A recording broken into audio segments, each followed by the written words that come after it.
se utilizaron diferentes medios para blanquear a esta población africana. Y yo aquí tengo un texto de Eduardo Galeano que le voy a pedir aquí, que si lo puede leer. ¿Adán y Eva eran negros? En África empezó el viaje humano en el mundo. Desde allí emprendieron nuestros abuelos la conquista del planeta. Los diversos caminos fundaron los diversos destinos y el sol se ocupó del reparto de los olores. Ahora las mujeres y los hombres, arcoíris de la tierra, tenemos más colores que el arcoíris del cielo, pero somos todos africanos emigrados. Hasta los blancos blanquísimos vienen del África.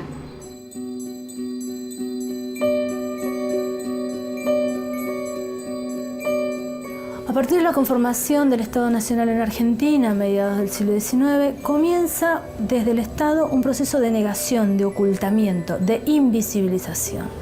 De hecho, se dice que en Argentina no hay negros. Se dice los argentinos descendemos de los barcos europeos. Los argentinos descendemos de las cubiertas de los barcos, pero también descendemos de las bodegas de los barcos.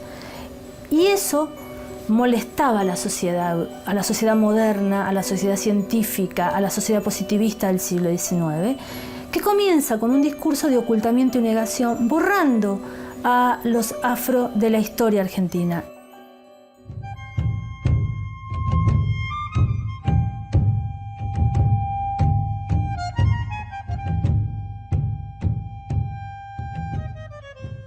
En el tiempo de la colonia, tiempo del Senseibo, tiempo en que los negros Congo repiqueteaban tango.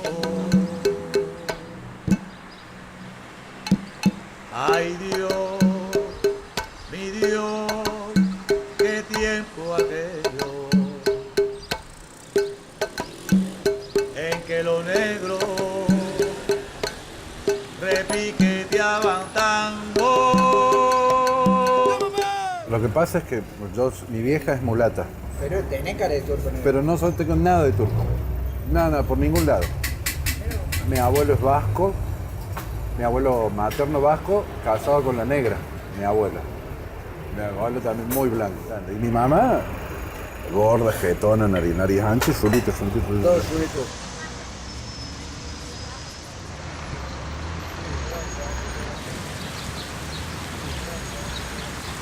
La historia afro de este barrio. Vamos a hacer una vueltita y te la cuento.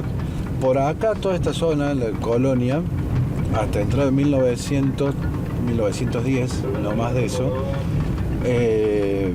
era prácticamente zona rural de la ciudad de Córdoba que llegaba hasta la Cañada, ¿no? Entonces acá era zona de quintas que vivían y que cultivaban los negros angoles que llegaron allá por el 1600 como primeros esclavizados que se asentaron aquí en Córdoba, que eran esclavizados por la Compañía de Jesús, muchos de ellos, ¿no? Y que después fueron liberados y se quedaron asentados acá y se produce un mestizaje muy grande con los originales de esta zona, con los pueblos originarios de esta zona que eran comechingones.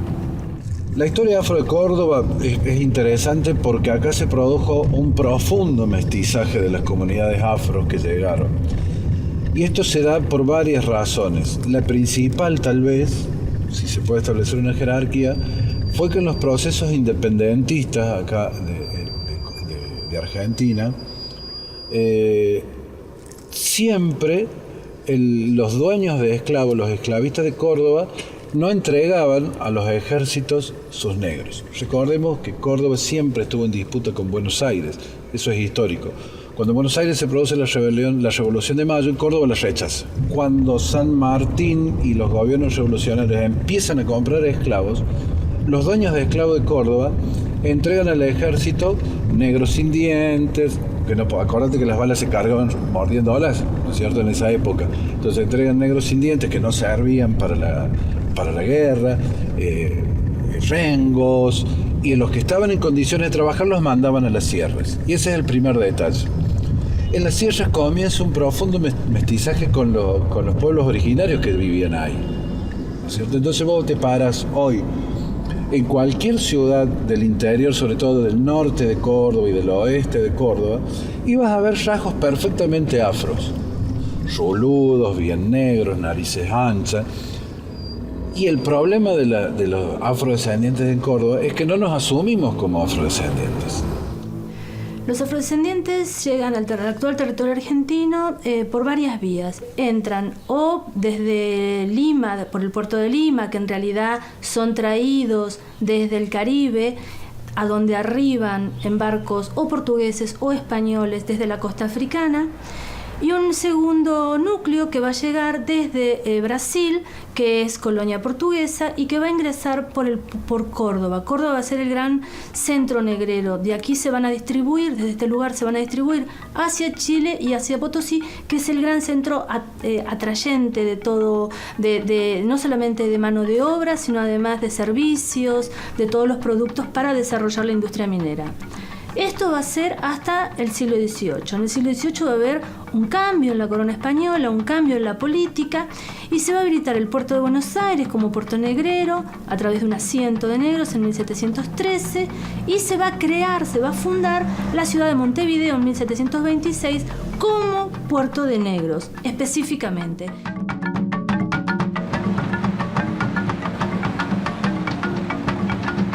Bueno.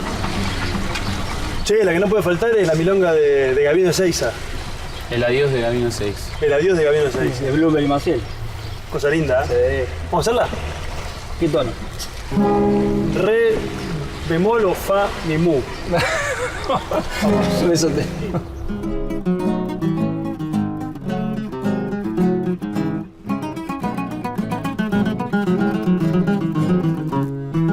Buenos Aires de mi amor, oh ciudad donde he nacido, no me arrojes al olvido, yo que he sido tu cantor. De mi guitarra el rumor recogió en sus melodías, recogió en sus melodías el recuerdo de otros días que jamás han de volver.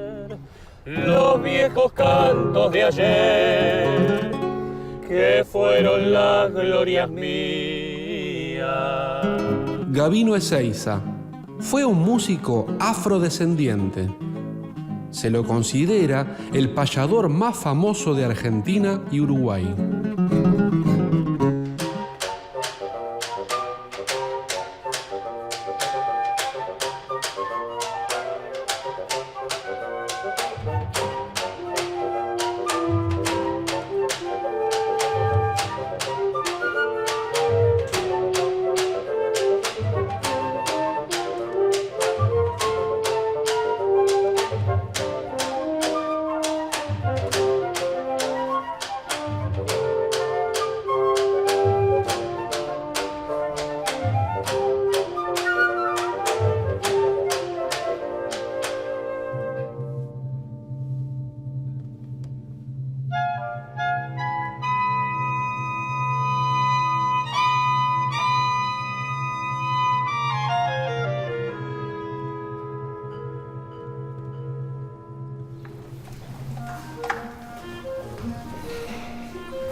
Muchas veces desconocemos y muchas veces fue negada la presencia de estos africanos esclavizados que fueron capturados en territorio africano, que fueron vendidos en las costas, a los cuales se les realizó una primera carimba, una primera marca. Muchos de ellos fueron a trabajar a las plantaciones, muchos de ellos fueron a trabajar como empleados domésticos, pero muchos de ellos también fueron a trabajar a estos espacios rurales. Esto que llegó a ser una estancia jesuítica fue realizado por mano de obra esclavizada.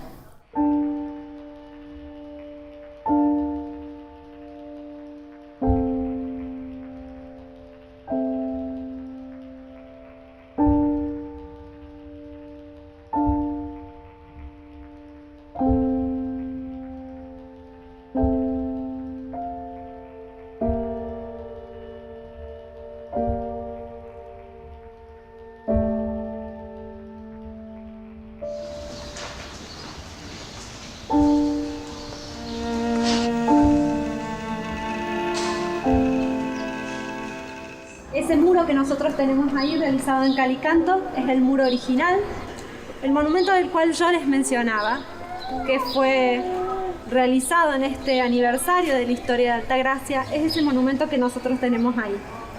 Y en ese monumento están representados 4 protagonistas de la historia de Altagracia. Y tenemos el Comechingón, que fue el originario de estas tierras. Tenemos el colonizador, que es el español. Tenemos al evangelizador, que es el jesuita en este caso. Y tenemos al criollo, al gaucho. Y no tenemos la figura que construyó todo esto, que trabajó en esto, que forjó esto, y que a partir de este núcleo que ellos construyeron se fue conformando lo que es hoy la ciudad de Altagracia. Entonces yo creo que hoy en este espacio, en este sitio de memoria, tratamos de rescatar eso, tratamos de rescatar a través de los diferentes oficios a un personaje que fue totalmente invisibilizado en las diferentes épocas. Se utilizó la educación, se utilizaron diferentes medios para blanquear a esta población africana. Y yo aquí tengo un texto de Eduardo Galeano que le voy a pedir aquí, que si lo puede leer. Adán y Eva eran negros. En África empezó el viaje humano en el mundo. Desde allí emprendieron nuestros abuelos la conquista del planeta. Los diversos caminos fundaron los diversos destinos y el sol se ocupó del reparto de los olores.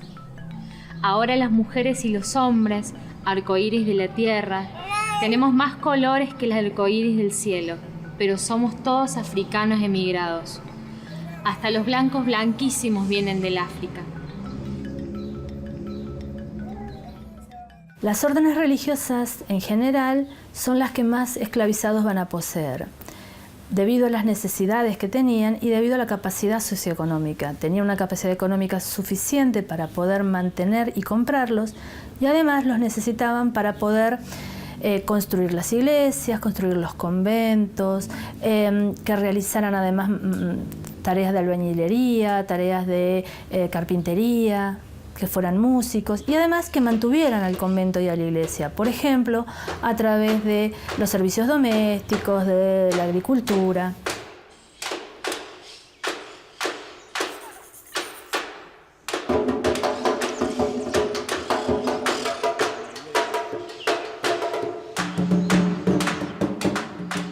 Otra característica que tienen los jesuitas es que va a ser la única orden religiosa en territorio español que va a permitir la procreación. Los jesuitas van a estimular esas uniones de pareja, los van a casar y les van a permitir vivir con sus hijos y no se los van a vender. Esto estimularía que tuvieran más hijos y así los jesuitas aumentaban la cantidad de esclavizados que tenían. Además, las órdenes religiosas en general y los jesuitas en particular eran los grandes prestamistas, eran los grandes bancos de la época. Cuando un particular necesitaba dinero, acudía a la iglesia. La iglesia le prestaba ese dinero, pero a cambio le pedía una prenda, que por lo general eran los africanos, eran los esclavos. Cuando el particular no podía pagar, el africano quedaba bajo la orden religiosa que le había prestado el dinero. Es así entonces que la iglesia no solamente compraba a sus propios esclavos, sino que además los conseguía de esta otra forma.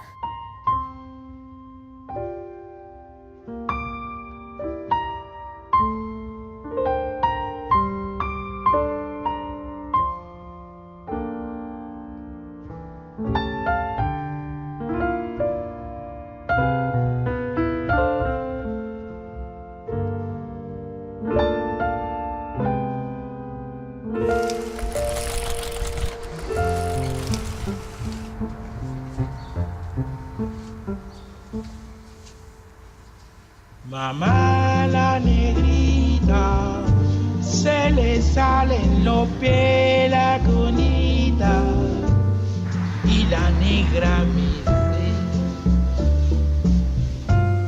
ya no sabe qué hacer.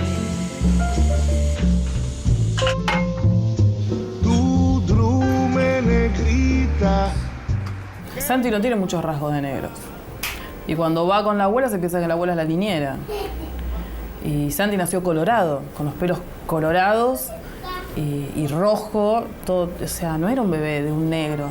Santi, Hacele lío, abuela. yo no hago lío, vos haces. Hacele lío, abuela. ¿Qué te vas a llevar cada salsa con tu madre? Porque se va a volver loca con vos. Portate bien, mira que mamá no es la abuela,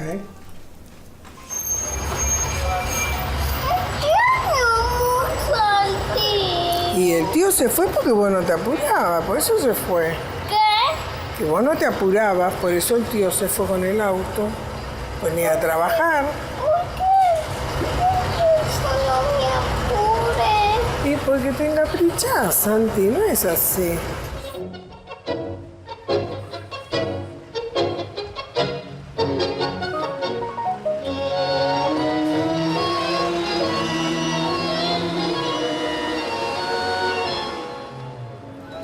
Hemos llegado.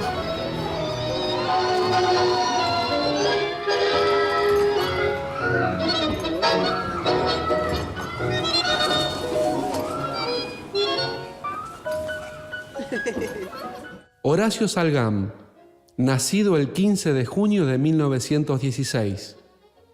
Es un músico, compositor de tango y director de orquesta afrodescendiente. Tocó en el Lincoln Center en Nueva York y también en el Teatro Colón en Buenos Aires. En 2005 recibió el premio Conex al mejor músico popular de la década.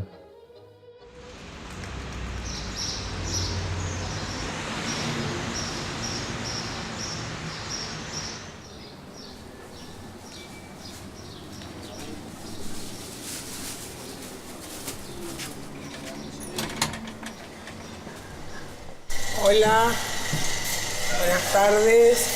¿Qué necesitaba, vida? Bueno, voy a hacer una comida cultural que hacía mi abuelo. Muy Chiquizuela. bien, así me gusta. ¿Qué necesitaba? Chiquizuela, Tito. Chiquizuela. Sí, más o menos para 8 personas. ¿Así está bien? Sí, está bárbara. Sí, sí, sí.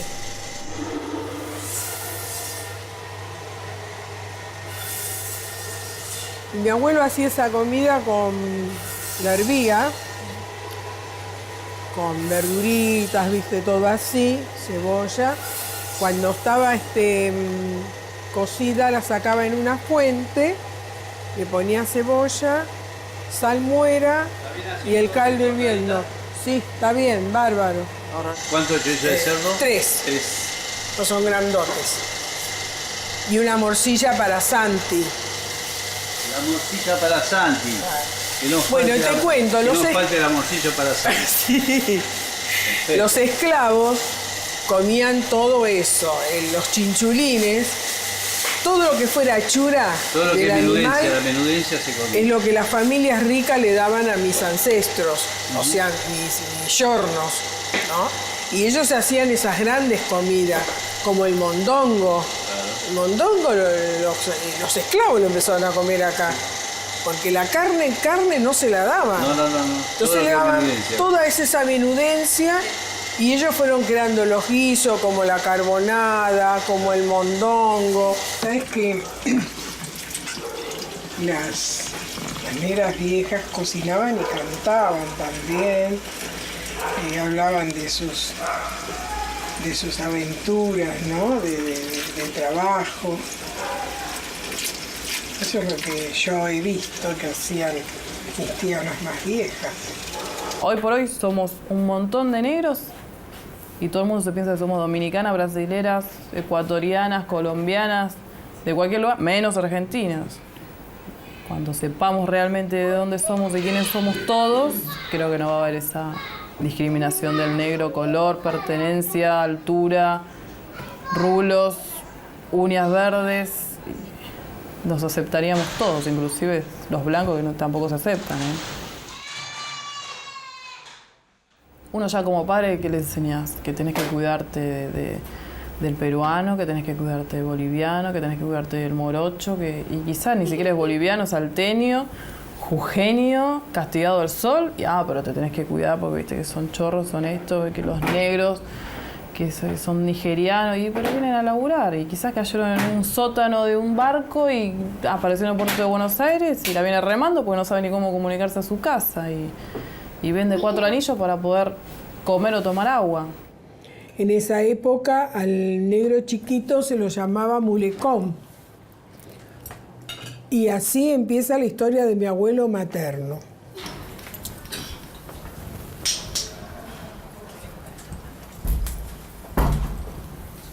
Hola, abuela. Mi amorcito, ¿me da un besito usted? Chiquitito de la abuela, venga. ¿Vamos a darnos las manos? Bueno, este señor que lo ves acá, con el tambor, también en la Casa Suiza, y en ese momento era como Fito Páez de famoso, Carlos Argentino se llamaba. Y iban todos, el padre de la Barbieri, hacia Juan Carlos Barbieri, después de que terminaba el teatro con Peleles, iban allá. El papá de Carne era el gran cómico de la revista Nacional. Cantante, imitador, bailarín, de todo. O sea, el abuelo era el guitarrista de Carlos Gardel, sí. Ese que murió en el avión. Ese murió en el avión. Mirá vos. Y él es afro. ¿Era negro? Era negro. El guitarrista de Gardel, la primera guitarra era negro. Y Barbieri era negro, fíjate las películas. Sí, la boca. A fines de la década de 1870, en 1880, tenemos una comunidad en Buenos Aires, afroporteña, que está viviendo en el territorio patrio desde hace siglos, traídos como esclavizados, secuestrados en África, pero que han desarrollado sus vidas ya en 1880, son parte integrante de esta nación que, si bien a sus antepasados había esclavizado, con el correr de las décadas han ido integrándose en este imaginario de nación que tenía ciertos valores a los que ellos adherían. Ellos eran parte de esta sociedad y en esta sociedad el valor de la defensa de la patria era sumamente importante y ellos se sabían constructores de esta sociedad. Hay varios folclorólogos que hablan de esa posible ascendencia afro en la danza del malambo. A ver, el folclore argentino, tanto como el tango, tiene una raíz afro muy importante. Por ejemplo, a ver, negrito ven, préndeme la vela. Negrito ven, préndeme la vela, pa' quemarle a esa negra, pa' quemarle el alcatraz, pa' quemarle a esa negra, pa' quemarle el alcatraz. ¿Ese? Alcatraz. Y seguimos la misma base, que se a ver qué se me ocurre ahora. Arenosa, arenosita, arren de la tierra cafayateña, el que bebe de su vino, gana sueño, pierde pe. Cueca norteña, ¿no? Entonces, hay una profunda raíz afro en toda la música popular, que está mestizada con lo originario y con lo europeo, pero no se puede negar la profundidad del mestizaje, o qué sé yo, una samba carpera, carpas de Salta, arenosa, las vuelvo a recordar. ¿Ves? Es el mismo golpe. Toda esta zona donde estamos ahora era zona donde vivían los negros, ¿no es cierto? Donde tenían los negros libertos y tenían sus talleres de zapatería, de sombrereros, de herrería, ¿no? Y hoy es una zona de la más cara que hay en Córdoba, que todo fue propiedad de negros liberados o libertos, que son dos categorías distintas, por los jesuitas, la ranchería. El liberto es el paso previo a ser el liberado. O sea, por ejemplo, un negro liberto era el que había sido hijo de una esclava después de la asamblea del año 13. Entonces, para ser liberado tenía que comprar su libertad. La compraba su libertad. Chacarera, chacarera, chacarera de las Ponce, donde iremos a parar recién después de las 11. En el ámbito urbano, el control social era mucho más estricto sobre toda la sociedad y en particular sobre las capas más bajas de la sociedad. Entonces, un esclavo, por más que comprara su libertad, que tuviera el dinero para comprar su libertad y que después ejerciera él su profesión libremente, seguía siendo considerado un esclavo. En cambio, en el campo, el esclavo que lograba su libertad, ya sea porque la compraba o porque el amo se la daba, y adquiría dinero, podía conseguir cambiar su condición económica, se blanqueaba. En el campo el blanqueamiento va a ser entonces más rápido, porque no hay un control social. Entonces nos vamos a encontrar con que cuando uno analiza los diferentes censos en la campaña, se van desapareciendo los esclavizados. Y no es que van desapareciendo, se van blanqueando. Han cambiado su condición de esclavo libre, han cambiado su condición económica porque la han mejorado, entonces se autodenominan blancos. Bueno, no se copen de más, queda mucho para la fiesta. Vamos a ir ahora a Santiago del Estero, pero no vamos a tocar una chacarera. Vamos a hacer ahora una samba instrumental de Raúl Carnota, Grito Santiagueño.